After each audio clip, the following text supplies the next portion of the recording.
ನಮಸ್ತೆ ಫ್ರೆಂಡ್ಸ್, ನಾನಿವತ್ತು ಹೀರೆಕಾಯಿ ಪಲ್ಯ ಯಾವ ರೀತಿ ಸುಲಭವಾಗಿ ಮಾಡೋದು ಅಂತ ತೋರಿಸ್ತೀನಿ. ಇದು ತುಂಬಾ ರುಚಿಯಾಗಿರುತ್ತೆ. ಚಪಾತಿಗೆ, ಮುದ್ದೆ, ಅನ್ನದ ಜೊತೆಗಂತೂ ಸಖತ್ ಕಾಂಬಿನೇಷನ್ ಅಂತಲೇ ಹೇಳ್ಬೋದು. ಯಾವ ರೀತಿ ಮಾಡೋದು ಅಂತ ನೋಡೋಣ ಬನ್ನಿ. ನಾನು ಮೊದಲು ಇಲ್ಲಿ 1 kg ಹೀರೆಕಾಯಿನ ತೊಗೊಂಡು ಅದ್ರ ಮೇಲ್ಗಡೆ ಸಿಪ್ಪೆನೆಲ್ಲ ತೆಗೆದು ಸಣ್ಣಗೆ ಕಟ್ ಮಾಡಿ ತೊಳೆದು ಇಟ್ಕೊಂಡಿದ್ದೀನಿ. ಇವಾಗ ಒಂದು ಬಾಣಲಿಗೆ ಸ್ವಲ್ಪ ಎಣ್ಣೆ ಹಾಕಿದ್ದೀನಿ. ಎಣ್ಣೆ ಬಿಸಿ ಆದಮೇಲೆ 2 ಸ್ಪೂನಷ್ಟು ಕಡಲೆಬೇಳೆನ ಹಾಕಿದ್ದೀನಿ. ಕಡಲೆಬೇಳೆ ಜೊತೆಗೇ ಅರ್ಧ ಸ್ಪೂನಷ್ಟು ಸಾಸಿವೆ, ಅರ್ಧ ಸ್ಪೂನಷ್ಟು ಜೀರಿಗೆನ ಹಾಕಿ ಚೆನ್ನಾಗಿ ಫ್ರೈ ಮಾಡ್ಕೊಳ್ಳೋಣ.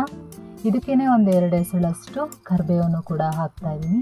ಇದೆಲ್ಲ ಚೆನ್ನಾಗಿ ಫ್ರೈ ಆದಮೇಲೆ ನಾನು ಸಣ್ಣಗೆ ಹೆಚ್ಚಿರುವಂತಹ ಬೆಳ್ಳುಳ್ಳಿ, ಸಣ್ಣಗೆ ಹೆಚ್ಚಿರುವಂತಹ ಹಸಿಮೆಣಸಿನ್ಕಾಯಿ ಈ ರೀತಿ ಹಾಕಿ ಪಲ್ಯ ಮಾಡೋದ್ರಿಂದ ತುಂಬಾ ರುಚಿಯಾಗಿರುತ್ತೆ ಫ್ರೆಂಡ್ಸ್. ಒಂದು ಬೆಳ್ಳುಳ್ಳಿ 7 ರಿಂದ 8 ಎಸಳಷ್ಟು ಬೆಳ್ಳುಳ್ಳಿನ ಸಣ್ಣದಾಗಿ ಕಟ್ ಮಾಡಿದ್ದೀನಿ.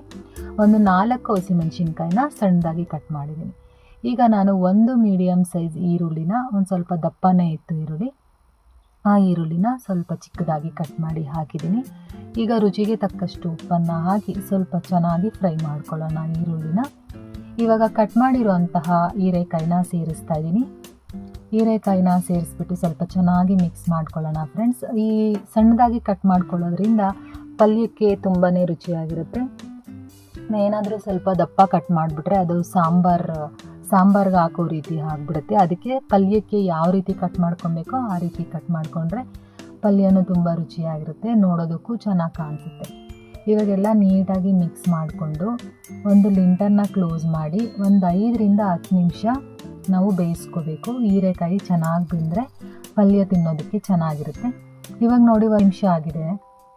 5 ನಿಮಿಷ ಆದಮೇಲೆ ಲಿಂಟನ್ನು ತೆಗೆದ್ಮೇಲೆ ಈ ರೀತಿ ಆಗಿದೆ ಪಲ್ಯ, ಸ್ವಲ್ಪ ನೀರು ಬಿಟ್ಕೊಂಡಿದೆ. ಇವಾಗ ನಾನು ಇನ್ನೂ ಒಂದ್ಸಲ ಚೆನ್ನಾಗಿ ಮಿಕ್ಸ್ ಮಾಡಿಕೊಂಡು ಮತ್ತೊಂದು ಸಲ ಲಿಂಟನ್ನು ಕ್ಲೋಸ್ ಮಾಡಿ ಮತ್ತೊಂದು 5 ನಿಮಿಷ ಬೇಯಿಸೋದಕ್ಕೆ ಬಿಡ್ತೀನಿ. ಆವಾಗ ಇನ್ನೂ ತುಂಬ ರುಚಿಯಾಗಿರುತ್ತೆ ಫ್ರೆಂಡ್ಸ್. ಇನ್ನೂ ಸ್ವಲ್ಪ ಚೆನ್ನಾಗಿ ಬೆಂದಿರುತ್ತೆ, ನೋಡ್ತಾ ಇರ್ಬೋದು ನೀವು, ಇನ್ನೂ ಸ್ವಲ್ಪ ಚೆನ್ನಾಗಿ ಬೆಂದಿದೆ ಪಲ್ಯ. ಇವಾಗ ಒಂದ್ಸಲ ಚೆನ್ನಾಗಿ ಮಿಕ್ಸ್ ಮಾಡಿಕೊಂಡು ನಾವು ತುರಿದಿರೋ ಅಂತಹ ಕಾಯಿನ, ಹಸಿ ತೆಂಗಿನಕಾಯಿ ಹಾಕಬೇಕು ಫ್ರೆಂಡ್ಸ್, ತುಂಬಾ ರುಚಿಯಾಗಿರುತ್ತೆ. ಸಣ್ಣಗೆ ಹೆಚ್ಚಿರೋ ಅಂತಹ ಕೊತ್ತಂಬರಿ ಸೊಪ್ಪನ್ನು ಸೇರಿಸ್ತಾ ಇದ್ದೀನಿ ನಾನು. ಇವಾಗ ಕೊತ್ತಂಬರಿ ಸೊಪ್ಪನ್ನು ಹಾಕಿ ನಾನು ಮೊದಲೇ ಹೇಳ್ದಾಗೆ ಕಾಯಿ ತುರಿಯನ್ನು ಕೂಡ ಸೇರಿಸ್ತಾ ಇದ್ದೀನಿ. ಸ್ವಲ್ಪ ಕಾಯಿನ, 3 ಸ್ಪೂನಷ್ಟು ಕಾಯಿ ತುರಿನ, ಹಸಿ ಕಾಯಿ ತುರಿ ಸೇರಿಸಿದ್ರೆ ಪಲ್ಯಕ್ಕೆ ಅಂತೂ ಸಖತ್ತಾಗಿ ಸ್ಮೆಲ್ಲು ಘಮ ಚೆನ್ನಾಗಿರುತ್ತೆ. ನೀವು ಒಂದ್ಸಲ ಟ್ರೈ ಮಾಡಿ, ಇದು ಚಪಾತಿಗೂ ಚೆನ್ನಾಗಿರುತ್ತೆ.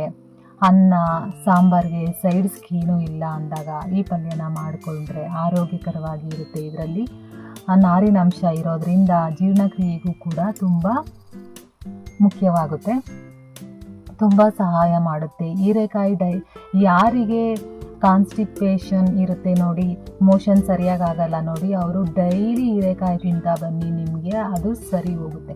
ಇದರಲ್ಲಿ ನಾರಿನಾಂಶ ಜಾಸ್ತಿ ಇರೋದ್ರಿಂದ ಮೋಷನ್ ನೀಟಾಗಿ ಹೋಗುತ್ತೆ ಫ್ರೆಂಡ್ಸ್. ಈ ರೀತಿ ನಾವು ತರಕಾರಿಗಳನ್ನ ತಿನ್ನೋದನ್ನು ಅಭ್ಯಾಸ ಮಾಡ್ಕೋಬೇಕು.